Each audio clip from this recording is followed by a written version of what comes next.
Welcome back to Crime Wire Weekly, the show that brings you straight into the wildest, darkest, and most jaw-dropping crimes happening right now. This week, we've got a lineup that's equal parts ridiculous, heartbreaking, and straight-up terrifying.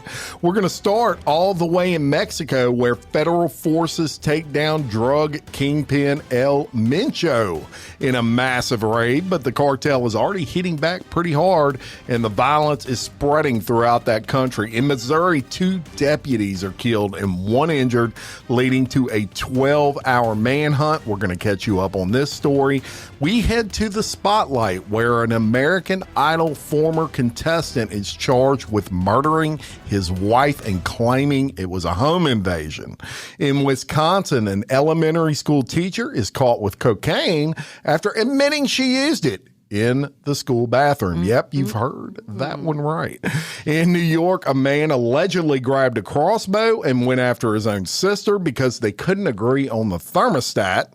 In North Carolina, a woman says she accidentally shot her boyfriend while cleaning her shotgun, and prosecutors say it was no accident. She's now facing murder charges. We got these stories plus much more today, so let's get into it. I'm Jim Chapman. And I'm Kelly Jennings. What's going on with you, Jimothy? We got a lot of good stories today. Yeah. A lot of, I guess, wild things happening in the crime world. Yeah, like well-rounded. I mean, I hate to say well-rounded, but like all over the map here in story and in location. Yeah.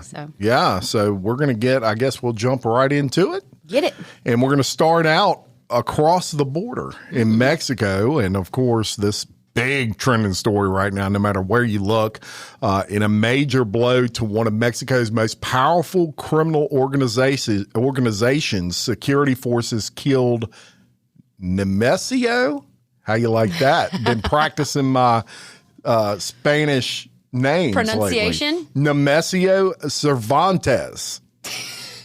I know y'all are all impressed because I do have some not spell checkers, but dialect checkers or whatever out there. We also have like an internal thing here between Jim and I where we see who pronounces things better, and then we'll look it up and we'll bet on it. 99% of the time I jacked it up, and I'm not sorry about it. The elusive leader of the new generation cartel, he's known as El Mencho, and this happened during a Sunday military operation in the western state of Jalisco.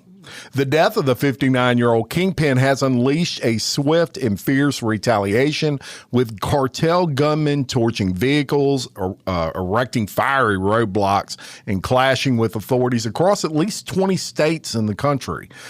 Cervantes is a former police officer who rose to command of the cartel since its founding in 2010 and was one of the world's most richest fugitives by any definition. The U.S. State Department had actually placed a $15 million bounty on his head, and it's estimated he was worth anywhere between $500 million and $1 billion with a B. $1 billion. So, when you got that kind of money, it's not hard to kind of evade. Yeah. Power and influence. Power and influence, and you can use money to hide wherever you want, pretty much. Now, according to the Mexican Defense Secretary, the operation unfolded in the town of Tapalapa. I probably messed that one up, but we're going with Tapalapa. Okay. In southern Jalisco. Intelligence, including U.S., provided information that helped track El Mencho's Romanian partners. Partners, yeah. I'm sure he has multiple. Right. But essentially what happened there was he went to meet, it's supposedly an OnlyFans model. Of course. That is one of his partners. Beautiful girl, by the way. And I only know that because of the pictures on. It has nothing to do with OnlyFans. But he went to meet her. They were supposedly tracking her, and that's what led them to him. So he and his 2 bodyguards got in a fierce shootout. They eventually killed El Mencho and 8 other members of his cartel. What about the OnlyFans? No, she was not killed. President Claudia Sheinbaum, she confirmed the operation's success on Monday, saying that Mexican forces acted with absolute coordination and no U.S. troops participated on the ground. They only shared intelligence. Quote, peace, security, and normalcy are being restored. The victory, however, did come at a steep price, and it triggered immediate chaos. Within hours of the announcement, suspected members of the cartel launched coordinated attacks. They set buses on fire, cars on fire. They blocked major highways in Puerto Vallarta. Yeah, Puerto Vallarta. How you like that? That was a awesome. popular Pacific Coast resort town. You could see the black smoke. If you watch CNN or Fox News, you could see these flumes of black smoke just flying through the air. This caused major cancellations of airlines, including United, American, and Delta. And the problem with that is that area is a touristy area, and there's a lot, hundreds, as a matter of fact, of U.S. citizens that got stranded in that area while all this is going down, and we'll talk about that in a second. But analysts are warning that El Mencho's death could create a power vacuum and cause even more chaos. We'll talk about that a little bit, but there you have it. And incidentally, before we say anything else, I did look up what El Mencho meant. I was going to ask you, yeah. Because El Chapo Right. means shorty. Well, El Mencho doesn't actually mean anything. It has no literal meaning. It's just a nickname. Because we have the ice cream place, Menchie's, and I was like, are these little Menchos? He owns it. Yeah, right. It's a front. That's how he washes his money. Mencho and his Menchie's, you know? But So no literal meaning there, but look, there's nothing bad about that guy being killed. He was I have a friend, grade A piece of shit. in law enforcement, and she even shared some screenshots of some messages she was sharing with a friend that lives in Puerto Vallarta, and the conversation is literally terrifying of what those people are dealing with and what they're going through, and these people do not have the means to. When I say defend themselves, I mean you're up against the cartel, and if this one guy was that rich. You know how much money the cartel has? And everybody knows in Mexico that the cartel and the government are in bed together. Everybody knows that. No wonder this guy was cop and now rose to the ranks of whatever he was, leader. So the true victims here are just the average everyday folk. Yeah, they are. And look, this is a major deal. This guy was trafficking 1/3 of the drugs into the United States. 1/3. So does that mean that 33% of the drugs coming in the United States is going to now stop? Of course not. Someone is going to take up that role. Yeah. But you did cut off the head of the snake. And so causing some sort of leadership chaos can be an advantage to the United States as far as drugs being trafficked into this country. I think that you haven't seen the last of this. Let's just say that. I think that, this is just my personal opinion, but I think that sometimes things occur for other things to occur, and I'll leave everybody to their own judgment to know what I mean. But I won't be. I think this was intentional. Yeah, I won't be traveling there anytime soon. Yeah, don't go to Mexico. Yeah, nothing against the people, but it's just not worth the risk. And the crazy thing about it is, the World Cup is supposed to be played in that city. I guess state. I guess they have states like in the United States, but in that area next month. I don't know how that's going to happen with all this unrest. I would be so worried about the security around that because I'll be like, we're not playing. Yeah, I'm good. But we'll have to see how that one plays out. But the fear, and I won't belabor it, but just the fear of knowing that those people have unlimited resources and unlimited terror opportunities, and they don't care. I would be terrified for my family. So my heart goes out to those people that are just. Yeah, and it's going to take something like the United States military to go in there and just totally clean it out. That's really the only way that's going to get accomplished. I mean, you get 60 Navy SEALs and 30 Green Berets in there, and they'll wipe all of them out. I mean, they're that good. Yeah. But, it would take something like that. Gotcha. All right, well, let's come back to the States, and we're going to go to Highlandville, Missouri. Now, if you've listened to our show for any amount of time, you'll know that both Jim and myself, we are huge fans of law enforcement. We believe in the big supporters. Yeah, the good guys, right? We want the good guys, and we want right to win. Well, These are the stories that we don't want to cover. We don't like to cover, but it's in our face, and we wanted to share it with you. So we want to also thank our listener, Christina Turner. She's the one who referred us this story, and we appreciate you taking the time to send it to us. So, Christina, this one's for you, friend, and thank you so much. So 2 Christian County Sheriff's deputies were fatally shot Monday afternoon and early Tuesday in the southwestern Missouri area, the first during a traffic stop, and the second hours later during a shootout that ended in the suspect's death. The incident began around 4 p.m. on Monday, February 23rd, when Deputy Gabriel Ramirez, who was 30 years old, pulled over 45-year-old Richard Dean Bird near Highlandville during a routine traffic stop. Bird opened fire, killing Ramirez before fleeing the scene in a white 2001 Chevy extended cab pickup truck with a Missouri license plate of 9MGX36, according to the Missouri State Highway Patrol. A blue alert was immediately issued, which is a large-scale manhunt involving about 100 officers from multiple agencies. And this included state troopers, the U.S. Marshal Service, ATF, the FBI. All the guys were up in this, and that was launched. Bird's abandoned truck was later located in a wooded area near Reed's Spring in the neighboring Stone County. Early Tuesday morning, around midnight, law enforcement used a Missouri Highway Patrol helicopter, which was equipped with that heat mapping technology, to locate Bird hiding in the woods near the Highway 160 roundabout close to Reed Springs. And as deputies moved in to apprehend him, he then began to open fire. In the exchange of gunfire, a second Christian County deputy was killed.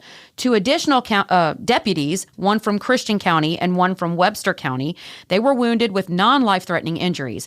Bird was fatally shot by police who were returning gunfire. Christian County Sheriff Brad Cole addressed the situation Tuesday morning, confirming the deaths and expressing the department's grief.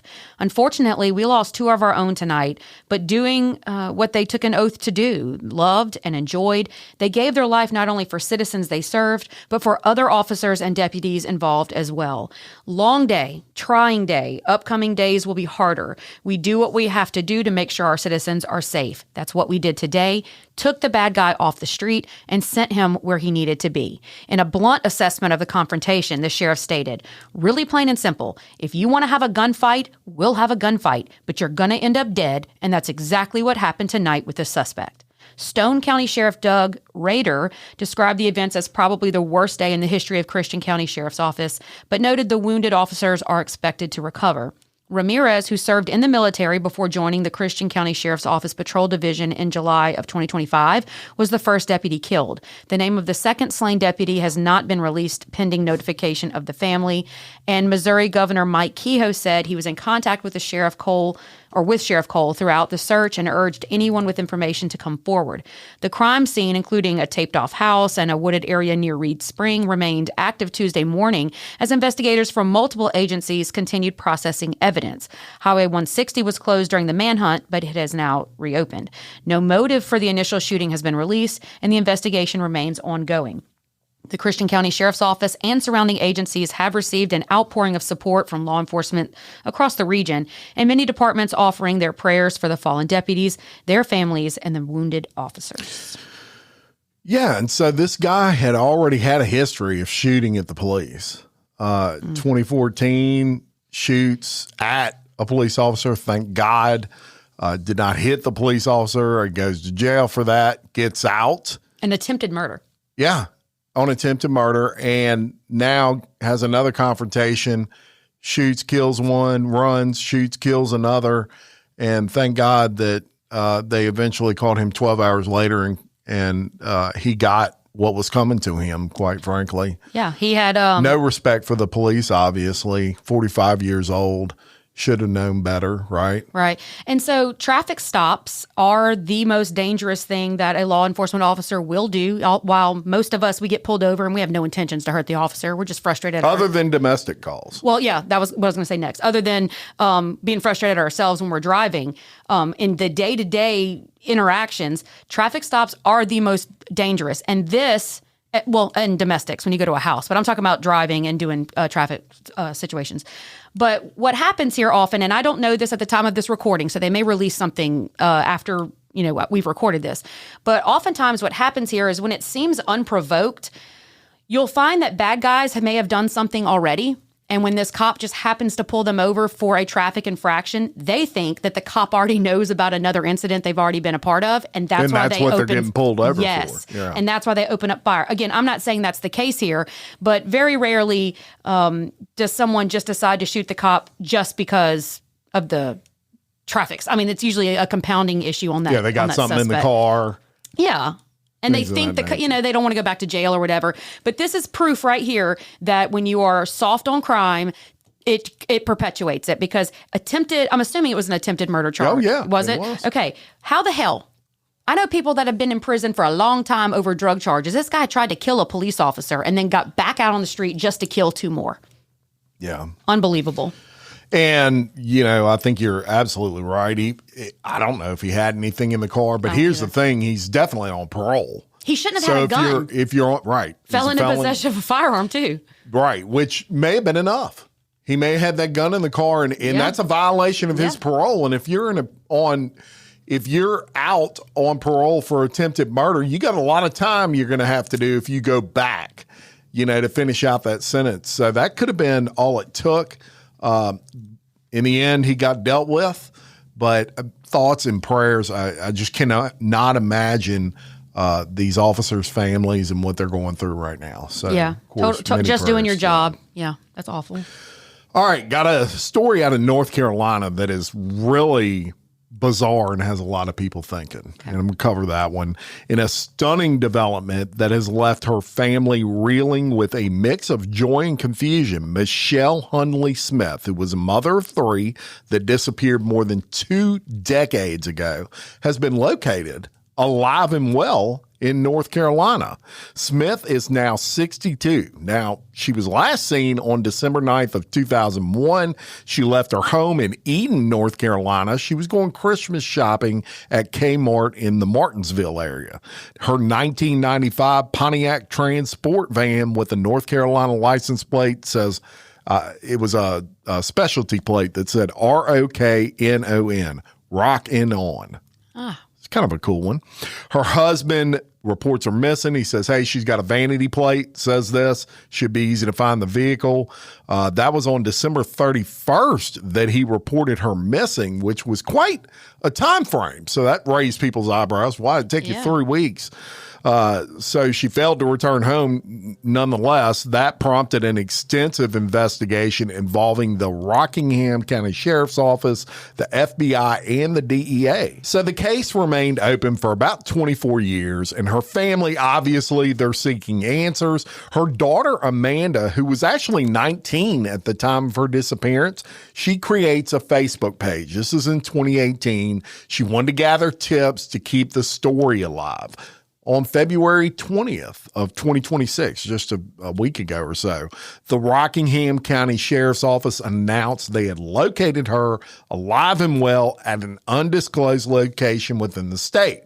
Now, following new information received through the law enforcement network, a sergeant and a detective, they go out there, they make contact with her, and they confirm that this is who they think this is. Now, at Smith's family's request, her current whereabouts will not be disclosed to the public, or rather at her request. Yeah. She doesn't even want her family to know where she's at. Okay. They've been notified she exists. She's alive. She's doing well, but she doesn't want the family to know she even where she lives at this point in time. There's no evidence of foul play. There's no criminal charges out there hanging over anybody's head. And this news has elicited what you would think a whirlwind of emotions from her family and her loved ones. Her daughter, Amanda, is just absolutely ecstatic that she's still alive, but she's totally heartbroken. I would be too. What in the world? Yeah, she was actually quoted as saying, my biggest question is, what happened all those years ago? What made you leave? What happened? I understand and respect she doesn't want any of us to contact her, and I'm not angry. The biggest answer I had today was that she was still alive. Nothing else matters at this moment. Now, reports suggest that Smith had been living a double life in North Carolina since her disappearance. The sheriff's office has closed the missing persons case, but notes that there's still questions to be answered. But What is going on with that? I don't know, but that woman aside, okay, that poor girl had to mourn her mother. And they assume she's dead. She mourned her mother, the loss. She goes through life without her mama. And then you find out she's alive, and then the bitch doesn't want her family to contact her. Well, I think that's pretty, you brought a child into the world, and now you're like, don't contact me. I don't like her.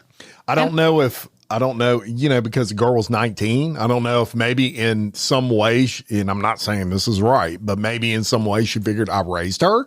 She's on her own now, and you just something caused away. Her, and she just walked away. Look, she didn't leave a 6-year-old, is what I'm saying. The girl was an adult at this point. I think she was off at college. So you invest 19 years in a not that makes it right. I know. So don't everybody jump on me. I know. I'm just saying. We're just talking it out, guys. There's a difference between leaving a 6-year-old and a 19. Yeah, but then again, this 19-year-old girl has loved you as her mother for 19 years, and then you just abscond. Like, my heart's broken. That woman is irrelevant to me. My heart's broken for that girl. Because why doesn't my mama, who raised me for 19 years, want anything to do with me?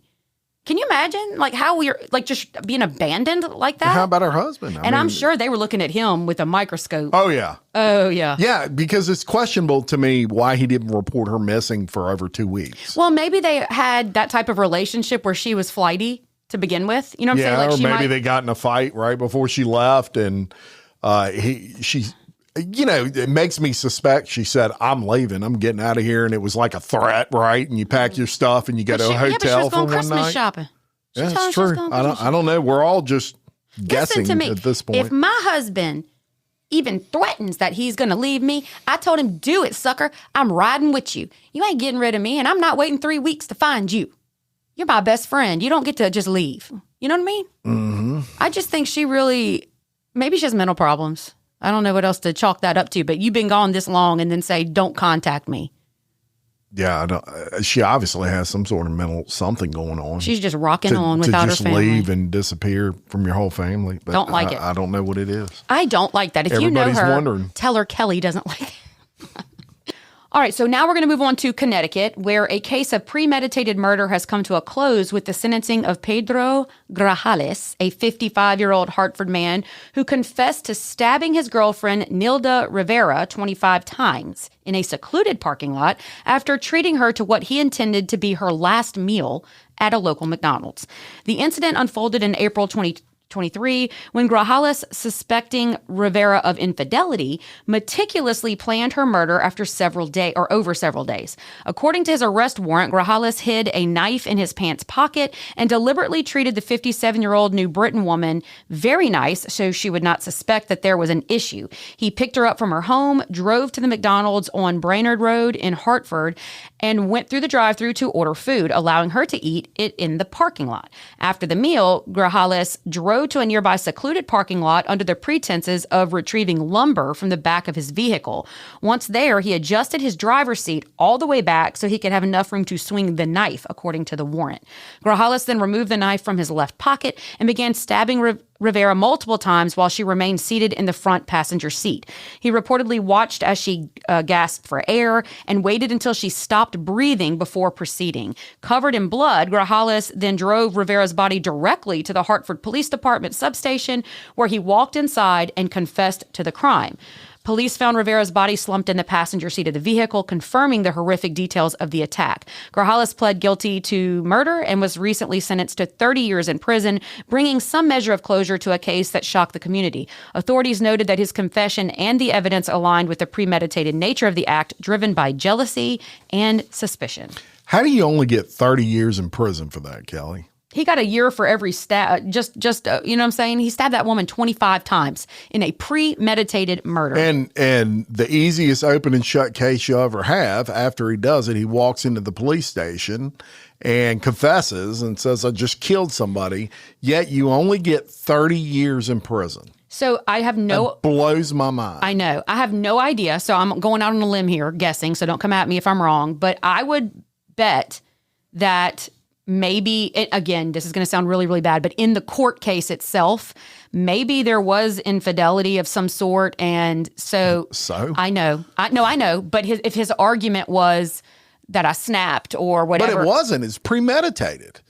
It said premeditated murder. If you premeditate it, you didn't just snap. I don't know why you didn't get life. So I'm just trying to estimate why 30 years That's versus what I'm saying. Yeah. So I don't think we can give the answer. I'm wondering what his defense was, and that maybe there was the jury maybe thought some legitimacy to what he was mitigating it with, is all I'm saying. She did not deserve what she got, no matter what is the case.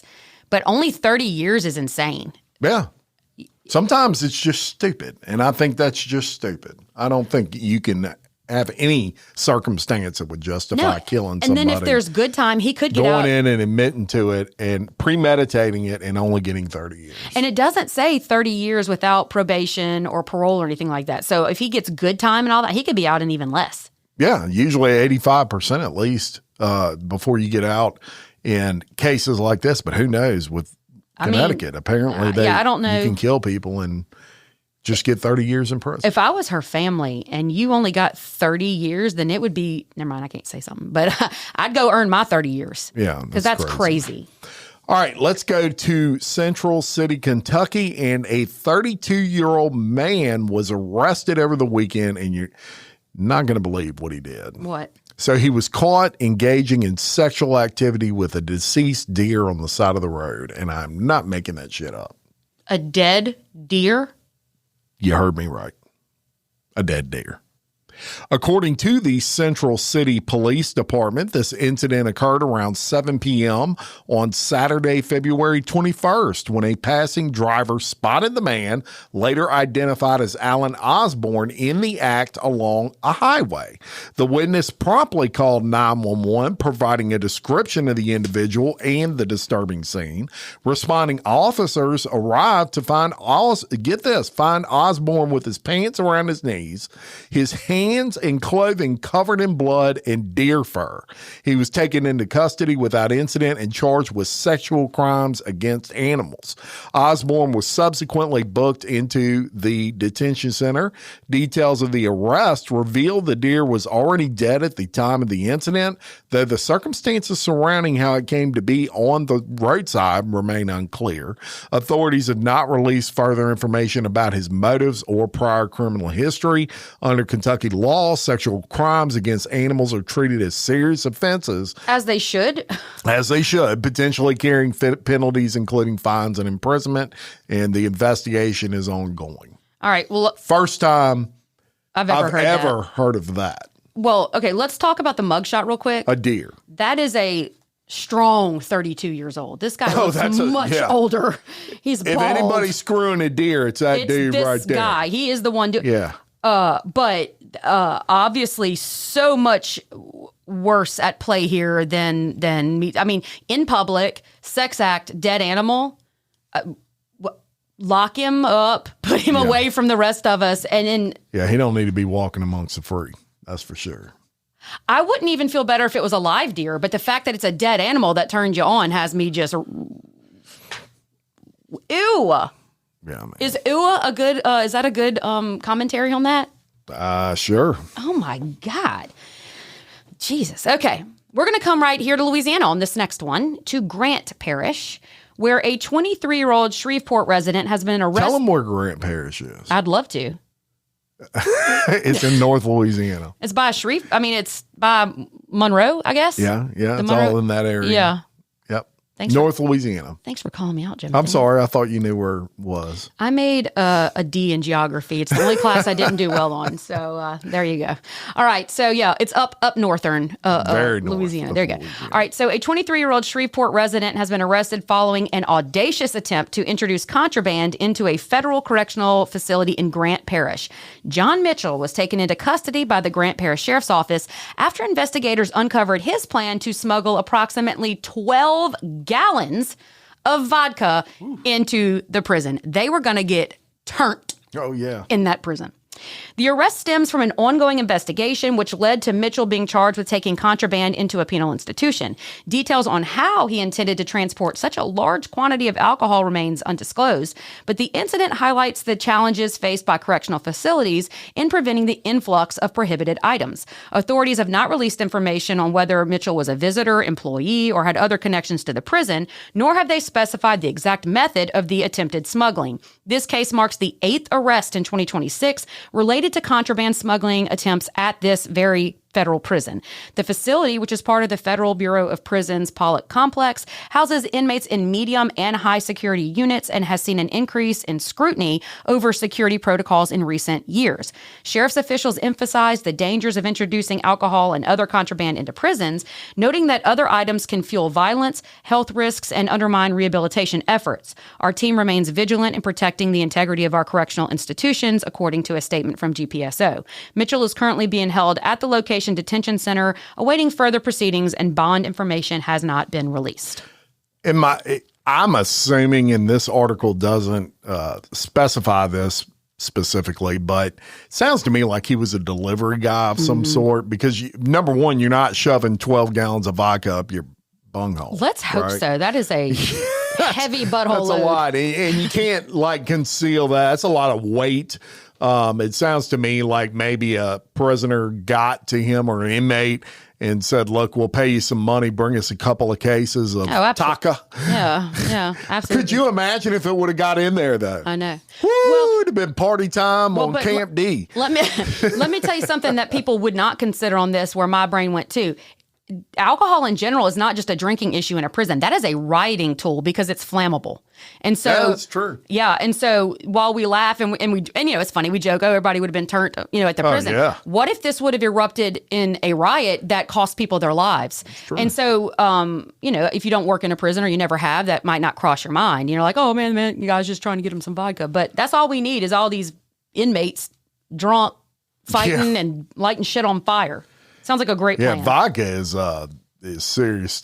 I mean, they're not 12 gallons. Man. What if he that did could have been a mess if they wouldn't have. What if he did it over time too? Like if he was bringing it in, my grandma. Well, if they've got the amount, that's how much he was trying to bring in at one time. Well, listen. So it makes you wonder, did he get away with this previously, and they just don't know? Right. My grandmother did teach me a very good tool in life when it comes to smuggling alcohol, because it was my very grandmother who taught me that if you put alcohol, this is before they sold it in Tiger Stadium, if you put alcohol in a Ziploc bag, and then you put that Ziploc bag in your waistband, then you can bring alcohol into Tiger Stadium. God rest her soul, but she taught me how to smuggle alcohol. There you go. So, you live and you learn. Hey, everyone. Crime Wire Weekly has moved to its own new channel. We hope you've enjoyed this preview. To continue listening, please follow the link referenced in the description of this podcast. Or simply search Crime Wire Weekly wherever you're listening. And don't forget to follow the show so you can be alerted when new episodes drop. Thanks for listening.